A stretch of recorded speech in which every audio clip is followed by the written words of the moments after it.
commençais à être au bout de ce que je pouvais faire en capacité d'endettement. Le banquier, pour moi, c'était le grand méchant loup. Je me suis dit, ok, comment je peux faire, en gros, comment je sors 600 000 balles en perso sans crédit, quoi.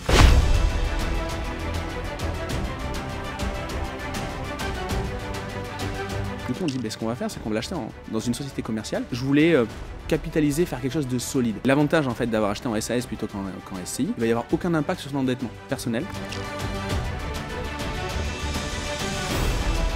Je pense qu'une fois par an, il faut se poser des questions sur savoir comment on peut investir. On va voir ça comme de l'hygiène financière. Soit on voit ça, on capitalise sur les erreurs, soit ça nous paralyse. Hello Gérald. Hello, comment tu vas? Super, je suis ravi de t'accueillir dans ce podcast pour parler un petit peu de ton très intéressant parcours d'entrepreneur et d'investisseur immobilier. Je pense que tu as pas mal d'expérience à partager à l'audience qui va regarder cette vidéo. Est-ce que je peux te laisser te présenter en quelques mots pour les personnes qui ne te connaissent pas sur la sphère d'Internet? Bah ouais, carrément. Mais déjà, merci de me recevoir. Et puis, bienvenue dans la plus belle ville que traverse la Garonne en France, quand même. On est à Bordeaux, on n'est pas à Toulouse, là, on n'est pas dans ton coin, là. Ouais, on n'est pas loin. On n'est pas loin, non, c'est vrai. On n'est pas loin et c'est pas la première fois qu'on vient. Bientôt, ça va devenir un pied-à-terre à Bordeaux, là. Donc. J'en prends bonne note parce que là, on est chez moi, on est à domicile, donc vous êtes les bienvenus. J'ai 33 ans pour encore quelques semaines. Et du coup, mon boulot, moi, c'est d'accompagner les entrepreneurs dans leur développement. Dans deux grandes phases, la phase de go-to-market, la phase où on valide l'idée et puis on va se confronter à son marché, donc en gros on crée le projet. Ouais. Et une deuxième phase, dans une phase d'accélération, donc voilà, j'ai déjà fait des preuves, j'ai déjà fait des ventes et puis je vais accélérer dans mon business, moi j'interviens pour donner un coup de main à ces entrepreneurs-là à ce moment-là de leur parcours. Ok. Tu es aussi marié, papa, sportif? Ouais, un petit peu, ouais. C'est pour ça qu'effectivement, je pense qu'on accroche relativement bien depuis les quelques années où on se côtoie. Et je suis sûr que ton expérience est très utile. Et je voulais t'avoir sur ce podcast parce que non seulement tu es un entrepreneur qui a pas mal de succès. Alors, on va dire, c'est pas arrivé tout seul. Tu es passé certainement, comme beaucoup d'entrepreneurs, par des échecs. Mais surtout, tu as su aussi te diversifier et utiliser l'immobilier parce qu'on le sait très bien que voilà, les plus grosses fortunes, les grands entrepreneurs font tous de l'immobilier pour certaines raisons. Et je voulais avoir ton petit point de vue et ton expérience là-dessus. Donc, je suis ravi de parler de tout ça. Est-ce que, avant de rentrer dans le détail de l'immobilier, tu peux nous dire un petit peu plus sur ta présentation, comment est-ce que tu accompagnes les personnes, sur quel type de produit, concrètement, qu'est-ce que tu fais au quotidien et comment tu en es arrivé à l'immobilier et pourquoi? Oui, bien sûr. Du coup, moi, j'accompagne les entrepreneurs à travers des communautés. Donc, il y a la communauté de l'incubateur où en fait, on va placer un coach avec une trentaine d'élèves. Il va les suivre pendant 3 mois. Il va vraiment accompagner cette phase de structuration de projet. On a plein de questions qui se posent, même si on a des playbooks, des vidéos, des trucs. Ouais. C'est hyper bien d'interagir avec le coach. Et c'est hyper bien aussi de pouvoir interagir avec des pairs, des gens qui sont à la même phase. Donc, moi, je crois beaucoup à ce modèle moins égale plus. J'interagis avec des gens qui sont moins avancés, au même niveau et plus avancé. Et ça fait en fait des relations très saines pour apprendre. Donc ça c'est pour la première phase. Et puis pour la deuxième phase, le mastermind, les gens qui ont déjà fait leur go-to-market et qui veulent accélérer, on fait un mastermind. Donc comme pas mal de monde le sait, c'est le principe d'avoir un groupe pendant 6 mois et puis on se suit et puis on utilise le cerveau collectif pour justement s'entraider. Débloquer des situations, faire passer des leviers et avoir des idées, implémenter des choses. On dit il faut être entouré des bonnes personnes, ou on dit on est sous l'influence des 5 personnes qu'on côtoie le plus souvent. C'est pour ça que du coup, si on veut s'inspirer d'investisseurs immobiliers, d'entrepreneurs, il ne faut pas rester à côtoyer des personnes qui sont dans un modèle salariat, même si on n'a rien contre le salarié, mais si à partir du moment où on est plus aligné avec un certain mode sociétal, mode de rémunération, il faut s'entourer d'autres manières de penser pour s'ouvrir les chakras et avoir de bonnes idées. Ouais, c'est clair. D'où la puissance de ces alors mastermind, c'est le mot anglais, mais c'est de ces groupes d'entrepreneurs. Exactement. Qui partagent du bon temps ensemble et s'entraident. Et très souvent, quand on parle de réseau comme ça, on imagine qu'on va être dans un groupe et on va essayer de me vendre des trucs. On va essayer il va y avoir l'espionnage industriel, ce genre de choses-là. En fait, on n'est pas du tout dans ce délire-là. Alors, il y a y a des groupes d'entrepreneurs qui existent, des groupes en région très souvent, où en effet le but c'est que tout le monde se met dans une pièce, tout le monde se regarde du coin de l'œil et les gens essayent de se closer, de se vendre des trucs. Ou là c'est pas du tout l'ambiance. Hein. Là l'idée c'est justement d'être capable de s'entraider. De s'entraider et de parler de ces problématiques. Et donc on n'y vient pas en disant je suis tout beau. On y va en disant j'ai besoin d'un coup de main parce que potentiellement tu as déjà vécu ce que j'ai vécu et donc en fait tu vas pouvoir m'aider ou alors tu vas m'aider à construire ma réflexion. Et donc, en plus ce qui est très intéressant c'est que c'est des personnes de tout milieu, tout secteur, toute industrie et de par l'expérience de chacun, alors ne serait-ce que la tienne parce que tu es passé par la création de sites internet, de l'e-commerce, tu as résumé ton parcours assez rapidement mais avant de faire ce que tu fais tu as eu une autre vie aussi assez intéressante et au-delà de tout ça tu as aussi choisi d'investir dans l'immobilier. Est-ce que tu peux nous expliquer à la base vraiment pourquoi tu t'es lancé dans l'immobilier, pour répondre à quelle problématique, à quel besoin? Ouais, bien sûr. Moi, comme tu le disais, j'étais développeur web, donc j'ai commencé en auto-entreprise en même temps que l'école d'ingé. Donc j'avais plein de croyances sur l'obtention des crédits déjà en auto-entreprise. Alors, j'ai 33 ans, à l'époque j'en avais 19, ça fait un petit moment, mes cheveux blancs en témoignent. Mais en tout cas, voilà, il y avait pas mal de croyances par rapport à l'obtention du crédit, etc. Et j'ai eu l'opportunité en fait de racheter une propriété familiale. Mes parents devaient la vendre, ils avaient besoin de la vendre. Et moi, je voulais pas. Parce que c'est la maison où j'avais grandi, où il y avait trop de souvenirs. Et en fait, ça a été le moyen pour moi de le racheter en résidence principale. Ouais. Donc, j'ai fait ça. Je suis allé voir ma banque. J'ai pu emprunter à 110%. Et ça s'est fait. Et j'ai laissé les choses telles quelles. C'est-à-dire que je suis devenu propriétaire, mais ça n'a rien changé dans le contexte familial. Je payais ma mensualité tous les mois. Ça se faisait, en sachant qu'à côté, j'étais logé par mon club de rugby parce que je faisais du sport. Et du coup, j'avais des avantages, et notamment le fait d'être logé. Donc, ça remplaçait à peu près l'équivalent d'un loyer. Ça me coûtait à peu près 600 €. Et voilà, donc c'était l'équivalent d'un loyer à Bordeaux ou à Périgueux à l'époque où je vivais. Et donc, ça a été ma première expérience dans l'immobilier. Donc j'ai envie de dire, c'était un coup un peu facile. C'était une résidence, j'avais grandi dans cette maison, je la connaissais depuis 20 ans, enfin 19 ans, donc en gros, il n'y avait pas de mauvaise surprise. Ouais, c'est ça. J'ai pas eu à faire de visite ou à négocier quoi que ce soit. En plus, je l'ai acheté à mes parents, donc j'ai eu des conditions forcément plus avantageuses, c'est normal. Et donc ça, c'était la première expérience. Mais en fait, ça m'a juste débloqué sur l'obtention du crédit. Je pense que le gros win là-dedans, hormis le fait que c'était ma résidence principale et que du coup, évidemment, après j'ai pu faire des choses, mais de par le statut de la résidence principale, mais ça m'a débloqué la croyance par rapport au crédit. Parce que moi, quand j'allais voir la banque, j'étais allé voir une fois la banque pour acheter une 206 à crédit, si tu veux. Il m'a terrorisé le banquier, alors que je lui demandais 5000 balles, tu vois. Donc le prêt étudiant, le machin, bon bref. Donc le banquier, pour moi, c'était le grand méchant loup. Au final, ça s'est bien passé. Ça s'est bien passé et j'étais en auto-entreprise, etc., etc. Et donc, très rapidement, 1 an et demi après, j'ai acheté un immeuble de rapport, mon premier. Et alors, du coup, pourquoi l'immeuble de rapport et pourquoi du coup, ce besoin d'investir dans l'immobilier? Je comprends le besoin de racheter la résidence principale, la maison familiale. Pourquoi partir sur un immeuble de rapport? En fait, j'ai toujours eu l'impression que ce que je faisais, c'était des choses pas très tangibles et matériellement. Voilà, moi, je fais des sites web, des applis au départ. Mon métier, c'est ça. Mon métier, c'est de faire du code. Donc forcément, c'est pas très tangible. Tu palpes pas ton truc. Et je voulais capitaliser, faire quelque chose de solide. C'était important pour moi. Et en plus de ça, mon père était architecte. Donc j'ai toujours eu un peu, les plans, la pierre dans le sang. Exactement. Et donc pour moi, c'était évident. C'était un peu un backup, c'était un peu une sauvegarde de ce que je faisais. Donc il y a quand même un besoin de sécurité. Alors ça, c'est le truc que je dois dire en podcast. Mais la vérité, parce que nous, on va pas faire de langue de bois, c'est qu'il y a aussi le statut. Quand tu investis dans l'immobilier, c'est quelque chose de sérieux. Et être développeur web il y a 15 ans, enfin il y a 13 ans, c'est pas le métier le plus solide. Socialement. À l'époque, tu avais 3 casquettes. Tu étais joueur pro. Ouais, j'étais espoir, j'étais pas pro. Dans un club pro, mais moi, j'avais pas le statut de pro. Quand même, investisseur, développeur web. Ouais. Donc une vie quand même pas mal occupée à l'époque. Ouais. Et jeune, relativement jeune. Ouais, relativement jeune. Et bon, j'ai toujours aimé être multicasquette comme ça. Ça m'a permis. Enfin, la curiosité, dans tous les cas, c'est un truc qui est hyper présent chez moi. Et donc on apprend que tu t'es lancé dans l'immobilier un peu pour l'ego. Ouais, clairement. Voilà, pour l'ego, pour avoir le statut d'investisseur. Et comment ça se passe, ce premier immeuble Alors déjà, nuit blanche. Je suis en nuit blanche, je vais sur le Bon Coin à l'époque. Et on est en quelle année là Là, on est en 2021, je crois. Donc 2 ans après. Et en fait, j'avais lu ou entendu, alors je sais plus d'où c'est dommage. J'avais entendu en fait que souvent les bons coups sur le Bon Coin, c'était les photos sans annonce. Parce que très souvent, c'était des gens qui essayaient de doubler une agence. Donc, on pouvait faire un coup. Des gens qui essayaient de vendre en direct malgré le fait qu'ils payaient les frais. Voilà. Et donc, je me suis dit, bon, ok. Et du coup, je cherche les annonces sans photo. Et je tombe exactement là-dessus, sur un mec qui essaie de doubler son agence. Donc, immeuble de rapport, un kebab en bas, 3 appartes T2 et T1, un T2 et 2 T1.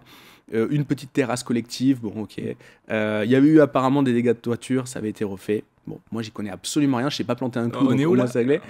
Là, c'est vraiment l'annonce quoi. Tu vois. Ouais, mais le bien, on est à Bergerac. On est à Bergerac, sous-préfecture, à peu près 45 minutes, 1 heure de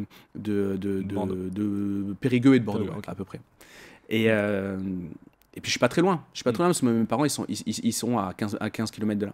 Et donc je regarde cette annonce, bon pourquoi pas, j'envoie un mail, je tombe sur un papy qui me rappelle le lendemain. Bon, c'est affiché à 155 000 euros et il y a un local commercial qui est loué quelque chose comme 400 euros. Il n'est pas resté après, donc je me rappelle plus trop, mais 420 euros le premier appart, 350 le second et 310 le troisième. Donc en fait c'est plutôt cool. C'est plutôt cool. Je vais visiter avec mon père, d'où l'avantage quand même d'avoir eu quelqu'un qui connaissait, parce que j'étais quand même jeune, 21 ans. Et puis au final, je fais une proposition. Je fais une toute petite négo, je gratte 5000 balles. Bon, voilà, c'est pas le bout du monde, mais je suis content. Surtout que je suis un très mauvais acheteur. Moi, pour me vendre un truc, c'est hyper facile. Hein. Donc ça se fait comme ça. Et là, du coup, il y a ton père qui t'accompagne. Je ne sais pas si connaissance en fiscalité, les loyers, les locataires, les travaux certainement, mais tout ce qui est autour. En fait, c'est que le travaux. Que les travaux. Ouais, mon père, ce qu'il fait, c'est qu'il prend sa clé de bagnole, il voit une poutre, il plante voilà. Tu vois, moi, j'aurais jamais osé le faire. Tu vois, limite quand il y a le locataire, tu rentres dans l'appart et tu dis on est désolé de vous déranger, machin, etc. Et en lui, il arrive, le tournevis, bam, dans la lui, poutre. Il s'en fout. Et le propriétaire qui dit au locataire, lui, qui avait le même âge que mon père, génération 68 art et tout là. Et donc du coup, il dit, le locataire, il lui dit, monsieur machin, d'ailleurs, il faudrait penser à ouvrir vos volets de temps en temps. Tu vois, en fait, les mecs, ils arrivent, les mecs, autant le propriétaire que mon père, ils arrivent, ils en ont rien à foutre. Moi, je suis tout gêné, je suis dans un coin. En fait, je suis pas sorti du paillasson, quoi. Du paillasson du gars. Donc bon, donc ouais, vraiment, là, je vois que, heureusement que le papy qui me vend le truc, il est bienveillant, et que mon père, il connaît un peu le truc, et que du coup, il va aussi me conseiller. Et donc, ça se passe bien. Et justement, en fiscalité, j'y connais rien. D'ailleurs, à ce moment-là, c'est ma mère qui fait mes déclarations, etc. Ouais. Et le papy, il m'explique, il me dit, voilà, c'est du meublé, il m'explique déjà le truc, et il y a juste le local commercial c'est du revenu non meublé, enfin du foncier. Et donc voilà un petit peu l'idée. Et puis ça se fait comme ça. Je reviens voir la banque et là ce coup-ci la banque elle me demande de l'apport. Donc du coup j'ai constitué de l'apport auprès de la famille et puis ça s'est fait comme ça. Le premier vrai investissement j'ai envie de dire parce que la maison, la résidence principale c'était plus c'était assez facile. Là t'es dans quel état d'esprit? C'est pour générer du cash flow? Est-ce que tu sais combien ça va générer d'argent tous les mois? Tu l'as calculé, tu l'as anticipé? C'est ce que tu recherches au final quand tu fais cet investissement au départ? Ouais, clairement. Bah là, en fait, je le calcule déjà sur l'annonce. L'annonce, elle est assez claire. Donc, avant de visiter, je suis au courant. Qu'il faut que je loue la moitié du bien pour payer le crédit. Okay. En fait, je suis toujours en mode comment je peux me baquer, comment je peux me sécuriser. Okay. Et donc, le crédit, il faut la moitié du bien pour pouvoir la moitié des loyers. Donc, je me dis, avoir plus de 50% de vide dans cet immeuble-là, il faudrait quand même être mauvais.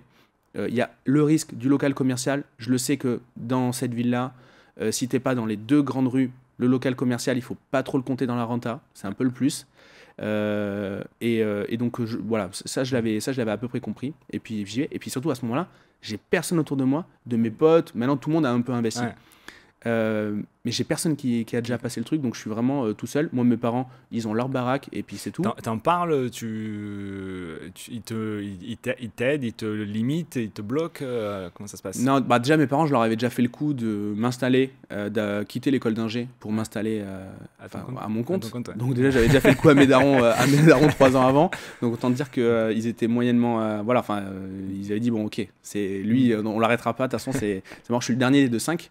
Ils ont dit bon celui-là, c'est le premier qui va nous emmerder sur les 5. Bon, c'est lui, c'est bon, c'est voilà.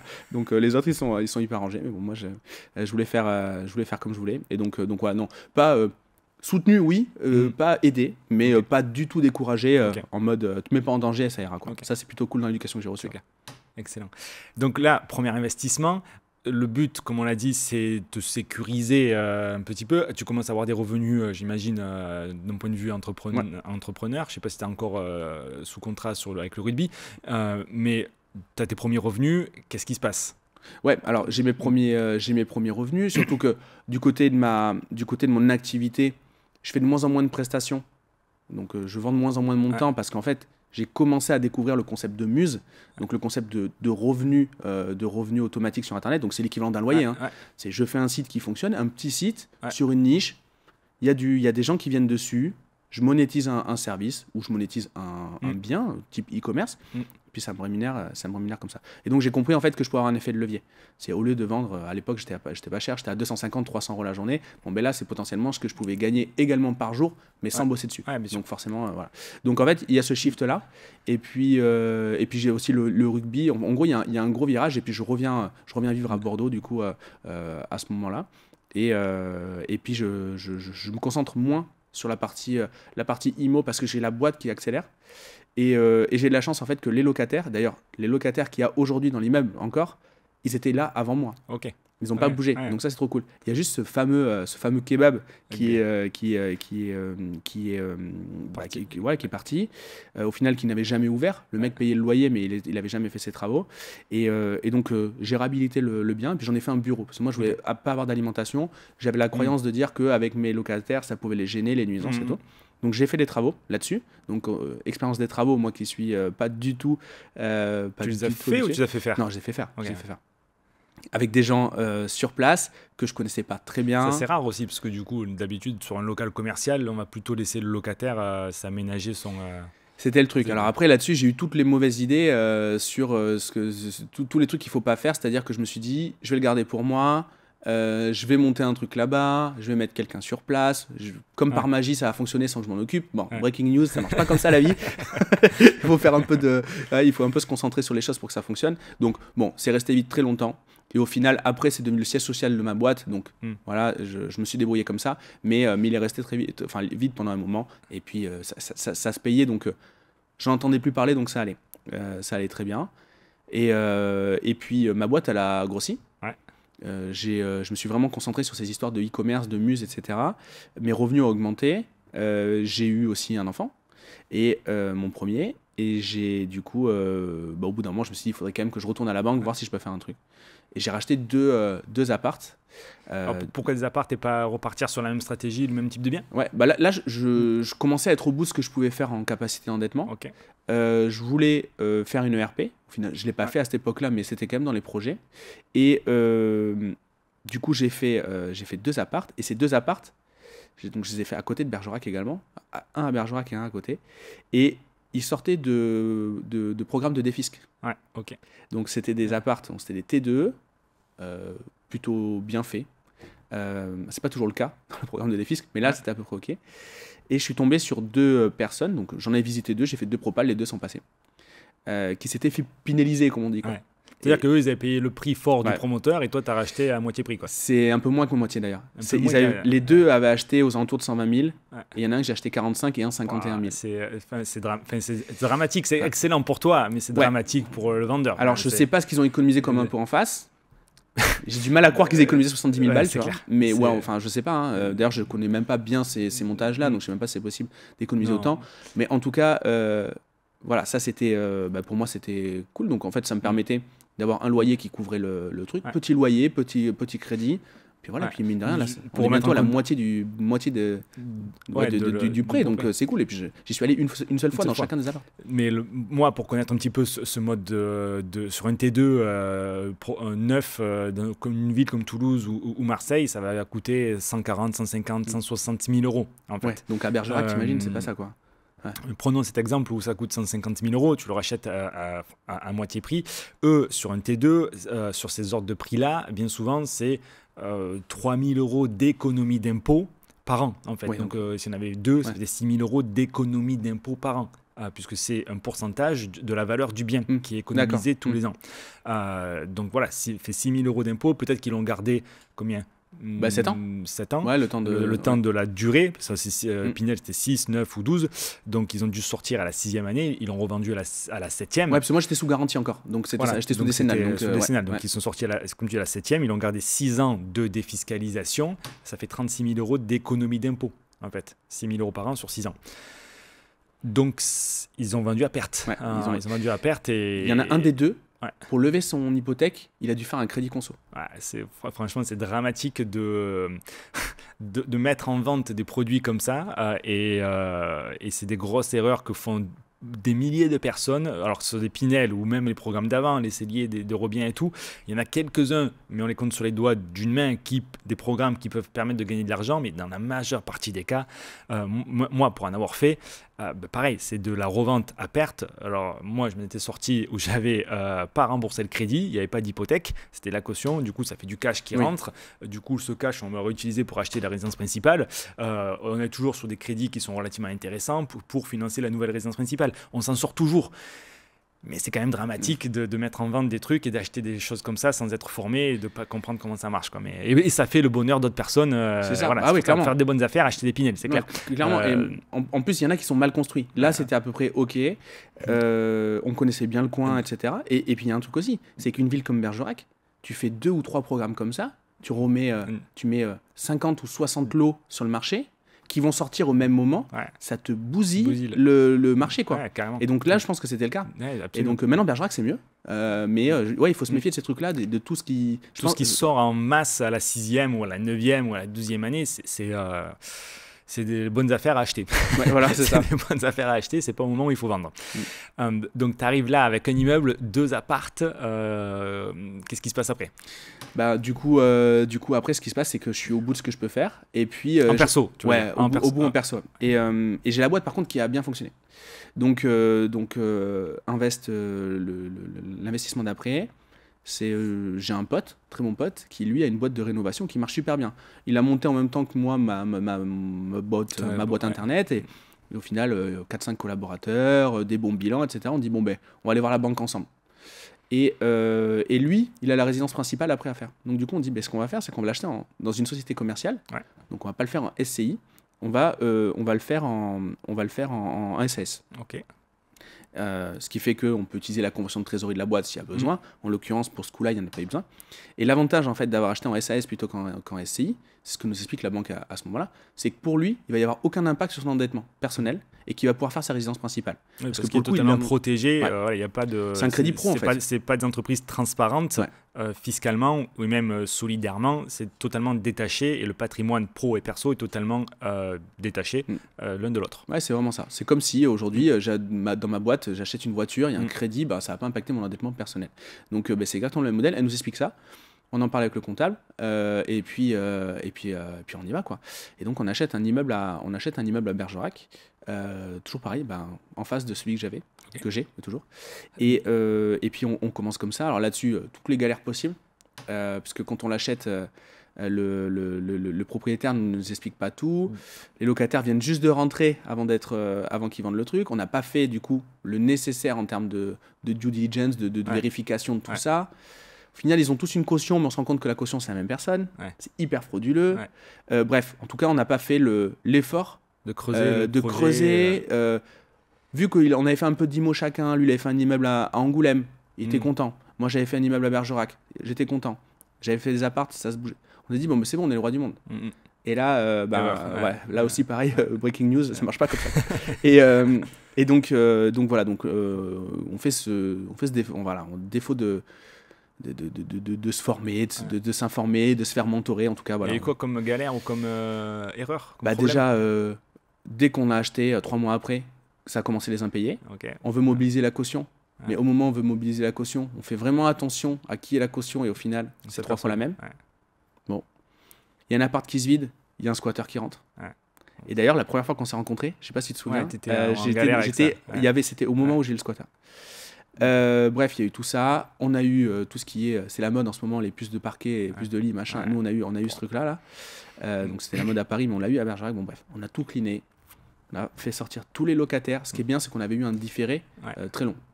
Donc on a fait sortir tous les locataires. Et puis, bon, le hasard a fait que quand on a sorti le dernier, qui est donc après tribunal, machin, enfin relou pour le sortir parce qu'il était impayé, un drogué, enfin voilà, vraiment le truc parfait. Le cas social de base, c'est vraiment ça. Et du coup, c'est tombé au moment où on a commencé à rembourser. Donc on n'a pas perdu de temps, mais heureusement qu'on a eu le différé. Donc le différé bancaire, pour ceux qui ne connaissent pas, c'est le fait de faire des travaux et de demander à la banque, comme il y a des travaux, je ne vais pas encaisser de loyer, je souhaite reporter le début des mensualités de façon à ne pas avoir à supporter la mensualité pendant que je n'ai pas en face des loyers. Là, logiquement, on peut, s'il y a 3-4 appartements, dire à la banque ça prend 4 mois pour faire un appartement. La banque, ce n'est pas forcément la réalité du planning des artisans. On arrive à négocier 2 ans, 18 mois, 3 ans de différé. Ce qui, en réalité, à nous permet, si les travaux sont bien faits rapidement, de faire entrer les locataires pendant la durée du différé et donc de se constituer pas mal de trésorerie parce qu'on n'a pas à rembourser le crédit. Chose que du coup, si je comprends bien, n'a pas pu se passer puisque du coup les locataires sont rentrés au moment où le différé s'est terminé. C'est exactement ça. Mais du coup, on a quand même pu... en fait, ça nous a sécurisé, on a eu de l'imprévu. Donc en fait, ça nous a au moins sécurisé sur l'imprévu. Donc voilà. Là-dessus, les erreurs, parce que pour l'instant, je peux pas encore parler je peux pas encore avoir une belle histoire là-dessus, mais les erreurs, ça a été déjà de prendre un immeuble beaucoup trop grand par rapport au focus qu'on pouvait mettre. C'est qu'on a eu un projet 8 lots à Bergerac. On était les deux à Bordeaux. Les deux des journées de 45 heures. Et on a dit, on va tout faire nous-mêmes. Parce que lui, il fait les travaux. Moi, j'ai m'occupé de toutes ces galères administratives qu'on avait. Donc une galère pas possible. On va faire, du coup, on a dit on va financer nous-mêmes les travaux. Puisqu'on demandait juste, pour avoir le différé, on a juste demandé le prix du bien. Donc en gros, on n'avait pas bien chiffré les travaux. Parce que vu que c'était mon associé qui s'en occupait, on a dit, bon, on va se débrouiller. Hausse des taux des coûts de matériaux, etc. Donc en fait, il a fallu qu'on utilise notre propre trésorerie pour le faire. Bon, au final, l'histoire, ça va parce que on avait les reins assez solides en perso. Mais en tout cas, c'est sûr qu'on avait surdimensionné notre capacité de travail dans ce truc-là. Alors c'est bien de faire 8 lots, mais au final, il faut avoir le temps de s'en occuper ou alors bien le déléguer, quoi. Et nous, on avait fait toutes les erreurs. Toutes les erreurs. C'est sûr que là, quand on t'écoutes, il y a pas mal d'erreurs qui apparaissent qu'aujourd'hui tu ferais plus parce que tu as cette expérience-là, qu'un investisseur aguerri, formé, effectivement, verrait et serait évité. Et malheureusement, c'est complexe quand on n'a pas. C'est comme quand on prend un nouveau job. Si on n'est pas formé ou si on n'est pas accompagné, on fait des erreurs. On ne sera pas aussi efficace que si on a 10 ans d'expérience sur le sujet. Et effectivement, c'est des problèmes qu'il faut résoudre. Alors, le fait est que bien souvent, comme c'est ton cas, on s'en sort quand même relativement bien. C'est clair. On arrive toujours plus ou moins à retomber sur ses pactes. Au final, ce qui se passe, c'est qu'il y a un manque à gagner sur le différé que tu n'as pas eu, sur du coup les travaux, il a fallu peut-être un peu perdre du temps, rajouter un petit peu d'argent. C'est pas dramatique. Non, mais c'est soit on gagne, soit on apprend. Bon, là, j'ai beaucoup appris. Du coup, non, mais surtout, ça te remet... ça te replace un peu de modestie sur le truc. On parle d'un truc sérieux, on parle d'immobilier. Bien sûr, il y a des sommes importantes. Du 8 lots, c'était gros. Puis on l'avait fait pour le faire. Du coup, en termes d'endettement, là, tu te situes comment en endettement perso et avec cet investissement en termes d'associés? Vous avez levé combien de crédits pour combien de valorisation Sur ce bien-là, on lève 350 sur le bien dans la SAS. Et sinon, moi en perso, je lève 250 et 150. Et 2 fois les 50 dont je te parlais sur les petits apparts. Donc voilà. Donc là, ça tient. Tu es presque au milieu, un peu moins que le million à ce moment-là, dans le cours. Ouais, c'est ça, exactement. Aujourd'hui, si tu dois le revendre, c'est valorisé, tu sais. Ouais. Alors moi là-dessus, ce que j'observe, alors je suis en train justement de vouloir arbitrer mon patrimoine. Ce que j'observe, c'est que par rapport à cette typologie de biens, je pense pas clairement faire de plus-value. Mais par contre, si je prends mon premier immeuble, si je le revends au même prix, 155 000 €, j'ai pris depuis plus de 10 ans, j'ai pris 10% de la valo. Et surtout, tu as un capital qui s'est remboursé tout seul. Exactement. J'ai pris même si tu revends au même prix. C'est ça. Exactement. Et en plus de ça, j'ai pu y mettre mes bureaux. Donc en plus, j'ai économisé le fait de devoir être locataire ailleurs. Et donc voilà. Donc C'est là-dessus en fait que moi je vois le plus pour moi. Okay. C'est pas réellement sur la valo des biens. Après là en ce moment les taux sont hauts, donc je pense que si je suis amené à le revendre, si j'ai une proposition, bon mais ça va être une proposition, je le vends pas au meilleur moment, je le sais. Ouais, c'est clair. Mais c'est un moment où moi par contre je me sens prêt à arbitrer mon patrimoine et aller sur d'autres types de biens. Je suis hyper content de l'avoir fait, mais voilà, je suis content aussi de passer à autre chose. Je suis en train de tourner cette page là.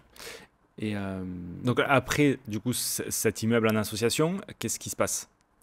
Immeuble en association, ça se passe hyper bien dans la façon dont on gère nos galères. Ouais. Je commence à comprendre que si je veux rajouter 350 000 € de patrimoine, donc du coup la moitié parce que je suis associé, mais ça aura un gros impact sur ma vie. Et donc du coup, je ne peux pas espérer avoir cet impact-là sans avoir les inconvénients. Ça paraît simple quand je le dis maintenant, mais à l'époque, j'ai pas cette lucidité. Et je me dis, ok, très bien, je vais faire le même coup avec, entre guillemets, avec d'autres associés. En l'occurrence, ça c'est à Périgueux. On repart à faire la même chose, donc je trouve 2 associés, on refait la même chose. Et donc on achète un immeuble dans le plein centre de Périgueux, ville que je connaissais parce que j'y avais joué au rugby.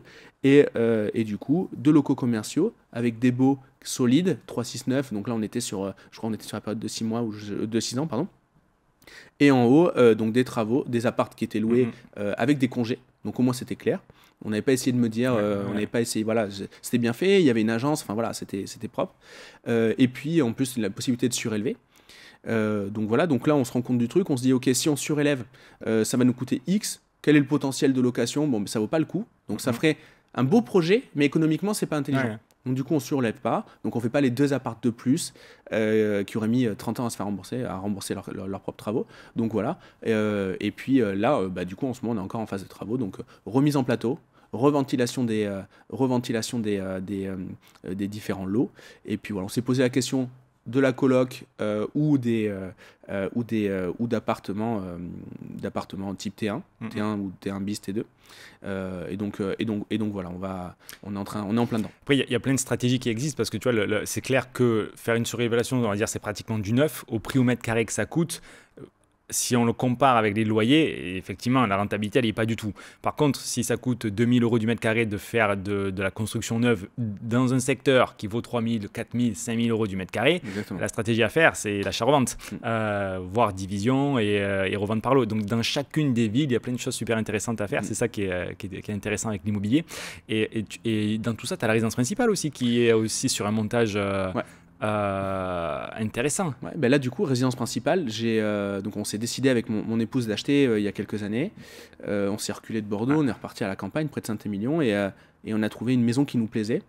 Et l'idée c'est que nous on avait les bureaux à Bordeaux, juste à côté d'ici, et il fallait qu'on quitte les bureaux, parce qu'on là aussi pareil, on renouvelait sinon, on partait sur 3 ans de plus le bail, donc c'était le moment où on a dit bon, on se bouge et puis on prend une décision pour la RP. On n'allait pas acheter à Bordeaux parce que les prix étaient fous, puis on voulait se reculer un peu à la campagne. On a trouvé cette maison, on a trouvé un prix qui nous allait bien, et là j'ai dit ok, j'ai vu mes parents quand je suis né, mon père est tombé malade, ils ont dû arrêter l'étude, le cabinet d'architecte, etc. Ils ont vendu la maison qu'ils avaient parce que justement ils avaient une activité qui changeait, une activité professionnelle qui changeait. J'ai dit ok, je ne l'ai pas vraiment vécu parce que c'est au moment où je suis né, donc je ne vais pas faire croire que je vais le trauma.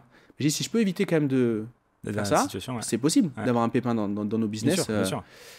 J'ai dit en fait je ne ferai pas de crédit sur la baraque. Alors économiquement ça n'a aucun sens, hein. Je pense que là au fond là tu me dis rien, mais je pense que tu as envie de me défoncer. mais en tout cas juste pour sur le côté émotionnel du truc, je ne voulais pas faire de crédit. Et je me suis dit, ok, comment je peux faire, en gros, comment je sors 600 000 balles en perso sans crédit, quoi. C'est ça le truc.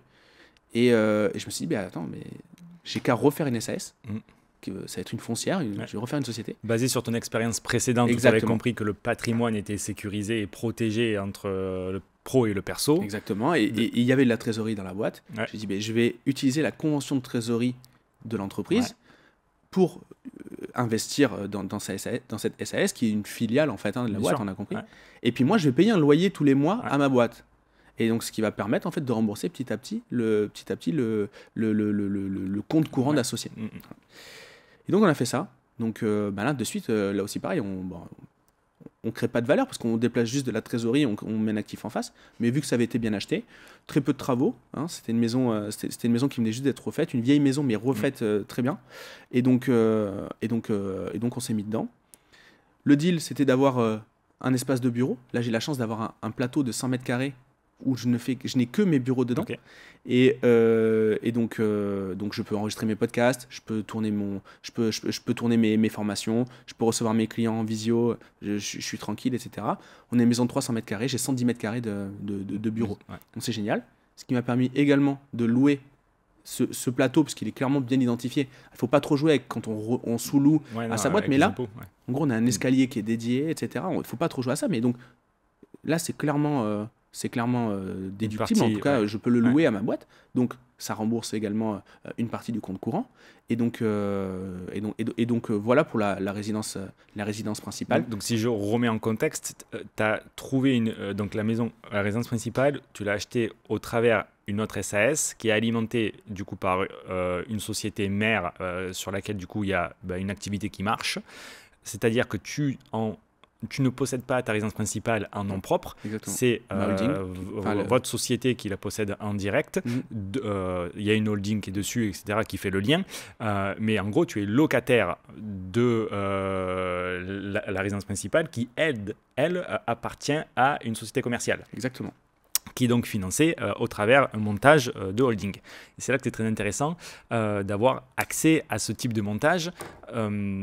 Parce que à partir du moment où on touche à des montages un peu plus avancés, on s'aperçoit que le financement n'est plus vraiment trop un problème et qu'on arrive à s'ouvrir des portes et à débloquer des situations qui peuvent paraître complexes quand on est effectivement salarié, capé avec un niveau de salaire que même si on a un salaire élevé, un jour ou l'autre, on arrive quand même à un certain plafond. Donc là, d'où l'intérêt d'avoir cette flexibilité pour continuer à investir dans du locatif, parce que ça marche aussi, ou même dans sa résidence principale. Et dédier une partie de cette activité, de pouvoir ensuite bosser de chez soi, c'est, je pense, pratique. Ouais. Deux, une partie du coup du montant des loyers, des charges, est supportée par sa propre activité, ce qui est aussi très confortable. C'est très intéressant. Est-ce que parmi dans tout ça, tu as des erreurs, on a parlé que tu avais fait beaucoup d'erreurs. Est-ce qu'il y en a une que tu pourrais partager à l'audience qui est quelque part celle qui a la plus grosse conséquence ou la plus importante, celle qui coûte le plus en temps, en argent, l'erreur vraiment que tu conseillerais d'éviter? Bien sûr. Là-dessus, c'est un peu... C'est des enseignements que j'ai eus en investissant, mais c'est aussi des enseignements que j'ai eus dans le business. C'est qu'on parle souvent du focus. Moi, très souvent, pendant très longtemps, j'ai cru que c'était faire une seule chose, le focus. Ouais. En fait, je pense que c'est pas forcément ça, comme ça qu'il faut le voir. Moi, je le voyais d'une manière très basique, mais je pense que c'est un peu plus complexe. Je pense qu'il faut, quand on décide de partir sur un projet, prévoir de la bande passante pour l'imprévu. Et ça, très souvent, on a une vision très idéaliste de ce qui va sortir d'un projet. Ça va me créer de la liberté, ça va me créer du revenu, ça va me créer du statut, on peut imaginer ce qu'on veut. Mais en fait, ça va aussi me créer des emmerdes. Bien sûr.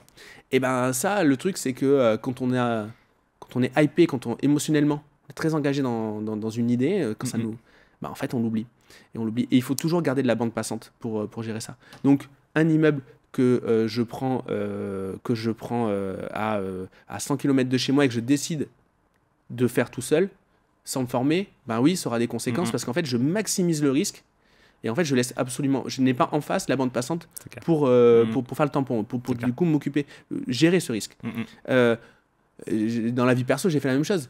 On a décidé de se marier 3 mois après que notre fille naisse. Tu organises un mariage quand tu dors pas la nuit. Ouais, exactement. Et quand tu décides d'avoir en plus c'est pas un petit mariage, tu essaies de faire un gros. Ouais. En gros, voilà, c'est le genre de truc. Là, je prends l'exemple, il est caricatural, mais c'est exactement la même chose. Et donc, pour moi, la grosse erreur, c'est de pas voir. Il y a une citation, c'est si tu veux la pluie, n'aie pas peur de la boue. Mais souvent, on oublie la boue quand il y a la pluie. C'est joli, l'arc-en-ciel. Penser aux conséquences de chaque décision. Il y a avantages, inconvénients, et avoir la bande passante, donc le temps disponible pour supporter les conséquences induit par les décisions prises. Si on se lance tout seul, évidemment, ça va être plus contraignant, plus complexe, plus risqué, et il faut être en capacité de le gérer. Et c'est là où quand on manque de méthode, c'est pour ça que c'est intéressant de se faire accompagner, que ce soit dans le business moi c'est mon boulot, donc forcément je presse pour ma paroisse, ou dans l'investissement, et c'est le tien, donc forcément, évidemment, on est biaisé quand on dit ça. Mais en fait, ce que ça apporte une méthode, et ça permet de scorer le risque. On parle souvent du potentiel, parce que c'est plus facile à vendre. Tu vas devenir riche, tu vas devenir indépendant, tu vas devenir socialement quelqu'un d'hyper important. Mais en fait, ce qui est important, c'est de voir aussi l'autre côté de la pièce, le dark side. Et il y en a dans toute situation. Exactement. Donc pour moi, le gros apprentissage, c'est ça. Ok, excellent.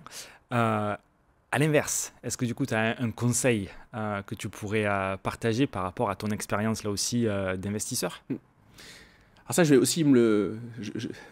aussi essayer de l'appliquer, mon propre conseil, parce que là, c'est une des prises de conscience plutôt que j'ai. C'est qu'en gros, je pense que si on parle d'investissement, c'est un peu comme chez le dentiste, il faut y aller une fois par an. C'est de l'hygiène. Mais je pense qu'une fois par an, il faut se poser des questions sur savoir comment on peut investir. Bien sûr. Et moi, je l'ai souvent fait par période. Boum, 2 immeubles d'un coup, là, avec les 2 SAS. 2 apparts d'un coup. La résidence principale, puis le petit truc en LMNP, les trois lots, plus le kebab. Machin. Et je l'ai fait en fait par impulsion, mais jamais en flux. Et je pense que on devient meilleur déjà si on le fait en flux, si on se le fait en mode routine, parce qu'on capitalise sur le truc. On est moins dans l'émotionnel, c'est-à-dire que c'est une routine. Oui, on le fait, voilà, comme l'entraînement. De toute façon, voilà, c'est comme les sportifs de haut niveau, j'allais dire, c'est une routine qu'ils ont, ils s'entraînent, ils suivent un plan et ils ont une méthode. Et au final, il y a peu d'émotionnel, parce que si on en vient à subir l'émotionnel, on fait des erreurs, on prend des mauvaises décisions. Voilà, il faut être routinier et pas forcément chasser toute l'année, mais certaines périodes de l'année, être en phase de recherche, certaines périodes de l'année en phase de travaux, en recherche de financement, et de cette manière-là, voilà, moi c'est ce que je fais un par an, et je sais qu'à telle période de l'année, c'est la méthode de recherche. Logiquement, j'ai fini les travaux à telle période de l'année, je prends quelques mois de vacances, et puis je remets en recherche, et ça c'est des cycles qui se suivent, qui permettent de gérer cette fameuse bande passante. Exactement ce que j'allais dire. Aussi. Ce deuxième conseil nourrit le premier, quoi. C'est vrai que là, du coup, tu as ta bande passante, tu le sais, tu le gères, tu vois ça en mode gestion de projet. Et je pense que il faut voir ça comme de l'hygiène, de l'hygiène financière. Bien sûr. Très intéressant. Ce podcast s'appelle Les Pépites de Limo. Est-ce que tu as une pépite, pas encore mentionnée, à partager à nos auditeurs? Tu l'as vu sur deux projets en association et un projet tout seul, j'ai utilisé ma trésorerie d'entreprise. Donc forcément, ça s'applique, ce conseil-là, cette pépite, à des gens qui ont déjà un business qui avance et qui dégagent du cash flow.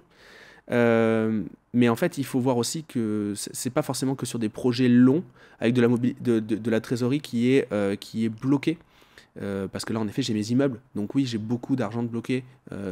J'ai plus d'1 million de bloqués, si je regarde à peu près l'actif. Mais le truc qui pourrait être intéressant, c'est, et je le fais, c'est de prendre des participations dans des boîtes de marchands ou dans des boîtes de promotion pour apporter les fonds propres.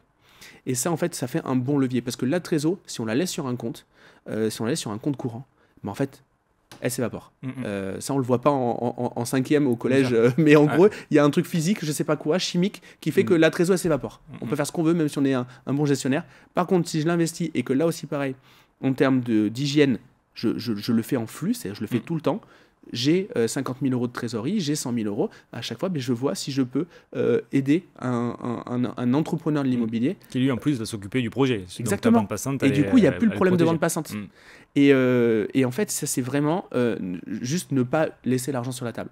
Si on le laisse sur la table, il va s'évaporer. Si je l'utilise, en fait, je vais si on le laisse sur la table, soit il s'évapore dans le sens où, effectivement, on peut être tenté de l'utiliser pour des choses qu'on n'a pas vraiment besoin. Ou pire... Enfin, pas pire, mais l'autre conséquence, c'est qu'il se dévalue. Il se dévalue avec l'inflation, etc. Donc voilà, c'est pas le meilleur placement. Et vraiment, si on laisse l'argent sur un compte courant, moi j'utilise beaucoup de comptes à terme pour la boîte. Du coup, ma trésorerie, elle est sur les comptes à terme. Mais sur l'argent qui est disponible, j'ai 2 mois de cash. 2 mois de cash, voilà. Si je le laisse plus, je vais, même si je pense que je suis un bon gestionnaire, et en plus de ça, moi je suis associé avec un gars qui a un cabinet d'expertise comptable, il a 50 collaborateurs. Donc on va pas lui apprendre à compter, il sait faire. Mais je sais très bien que si on laisse la trésorerie, juste en termes de mindset, sans s'en rendre compte et sans faire des trucs hallucinants, je te parle pas d'avoir 11 Lamborghini dans le garage, mais forcément on prendra des décisions en conséquence de ce cash.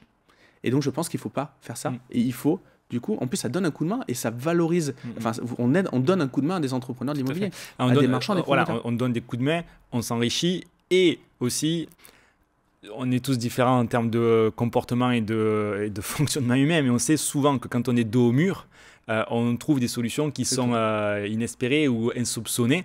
Et là, le fait de te dire, OK, il faut que je me bouge les fesses pour refaire entrer d'autres moyens financiers, même si en réalité la situation est bonne, mais que tu l'as placé ailleurs, tu accroît ta créativité, ce qui t'ouvre d'autres portes. Et ça, c'est vrai non seulement en tant qu'entrepreneur pour le business, mais pour toutes les solutions. Un projet immobilier où on a emprunté X milliers d'euros, soit on l'utilise pour les travaux en ouvrant les vannes, en faisant confiance, soit on regarde à l'euro près si la dépense est nécessaire et si on ne peut pas l'utiliser autrement, de façon à essayer de trouver des synergies, faire des économies, utiliser l'argent au mieux que ce soit.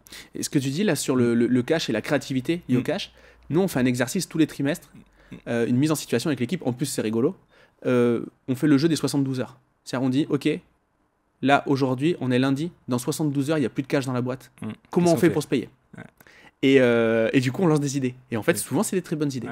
Alors, c'est des idées court terme, hein, si tu les étends et que tu l'appliques sur le long terme, mais c'est ultra, ça dope la créativité, c'est ultra intéressant de le faire. Et donc nous c'est une routine qu'on fait. Alors c'est un jeu, c'est plus du team building qu'autre chose, mais c'est intéressant. Et tu vois, on en revient aussi à la préparation et à la routine, parce qu'au final, si cette situation, imaginons, elle arrive, bah, tu as été entraîné, tu l'as déjà vu X fois, et tu sais qu'on aura des solutions à mettre en place, peu importe la solution, que ce soit encore une fois d'un point de vue entrepreneurial ou d'un point de vue investisseur. Et c'est la même chose que si on se dit, oh, il va y avoir des problèmes à les impayés, il va y avoir des problèmes à les travaux. En réalité, si ces problèmes, ces situations, on les a déjà résolus plusieurs fois, on sait très bien, dans tous les cas, on va trouver des solutions. Dans tous les cas, et ça, c'est la réalité de la vie, où il faut être flexible, adaptable. C'est pas écrit comme une partition qu'on suit à la lettre, et sinon, ça serait chiant.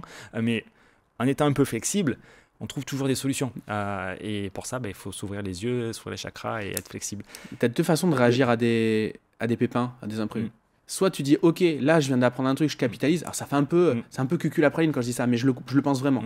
C'est soit tu dis, waouh, le prochain coup je le ferai pas. Donc notamment moi, le coup de pas vraiment scorer les cautions des loyers qui sont en place quand j'achète un immeuble. Je me suis fait avoir une fois. Ça aurait pu mal finir, ça se finit bien. Ça m'a coûté 1000 balles d'avocat ou 2000, peu importe. Je me dis, ok, là-dessus je me ferai plus avoir. C'est dans la checklist pour la prochaine fois. Vérifier l'ancienneté que toutes les dates soient pas alignées. Bon, c'est tout bête, mais je l'avais pas vu. Et en fait, là-dessus, je crée mon expertise, entre guillemets, je crée mes réflexes. Après, notre moyen, c'est d'aller se faire mentorer. On en parlait tout à l'heure, c'est de se faire accompagner. C'est qu'en gros, toi, les erreurs, tu les as faites 10 fois. De l'expérience des autres. Voilà. Tu les as fait 10 fois, tu as accompagné X centaines de personnes qui ont également fait leurs erreurs. Bon, normalement, tu as un corpus de trucs à éviter qui est assez conséquent. Donc, c'est le principe du mentorat, de fait de se former, etc. Et donc, je pense, et donc, soit on voit ça, on capitalise sur les erreurs et c'est trop bien parce que le coup d'après, on les fera pas. Soit ça nous paralyse. Et bon, là, du coup, c'est deux façons d'aborder les choses. Ceux qui sont paralysés, très souvent, leur situation elle va rester comme ça pendant toute leur vie et ils seront frustrés. Et ceux qui arrivent à comprendre qu'ils capitalisent en se plantant, très souvent, ces gens-là, ils font des trucs de ouf. C'est ça. Et du coup, arriver à chaque situation, on apprend. On s'entoure des bonnes personnes et ensuite on crée justement en ayant ce comportement-là. Ce qui est beau, c'est qu'on arrive vraiment à évoluer, avancer, peu importe le niveau de chacun. On peut créer des projets intéressants, que ce soit dans l'immobilier ou dans n'importe quel autre secteur. Mais à partir du moment où on est ouvert, on écoute, on applique, on reste focus, on est maître de notre vie et on s'inspire des personnes qui marchent, on est bien entouré et là on peut se créer un peu sa vie sur mesure. Je pense que c'est une superbe parole de fin. Merci beaucoup Gérald. Dernière petite chose, est-ce que si les gens ont des questions, si les gens veulent te retrouver, où est-ce qu'ils peuvent te contacter? Ouais, avec plaisir. En tout cas, merci de m'avoir reçu, c'était top. Je ne suis pas habitué à parler de ce sujet-là, donc c'est assez nouveau pour moi. Et si les gens du coup veulent en savoir plus, moi j'ai un podcast, donc j'ai une chaîne YouTube qui s'appelle Les Gros Mots, et donc Gérald Faure, on me trouve à peu près partout. Donc j'ai le podcast où je parle de plein de sujets sur l'entrepreneuriat, et on parle aussi de temps en temps d'investissement au sens large. Et sinon mon Insta. Le Insta, c'est là où moi je réponds directement, tout Gérald seul. Faure, on mettra tous les liens en description. Trop bien. Merci beaucoup. Merci Julien. À très bientôt. À bientôt.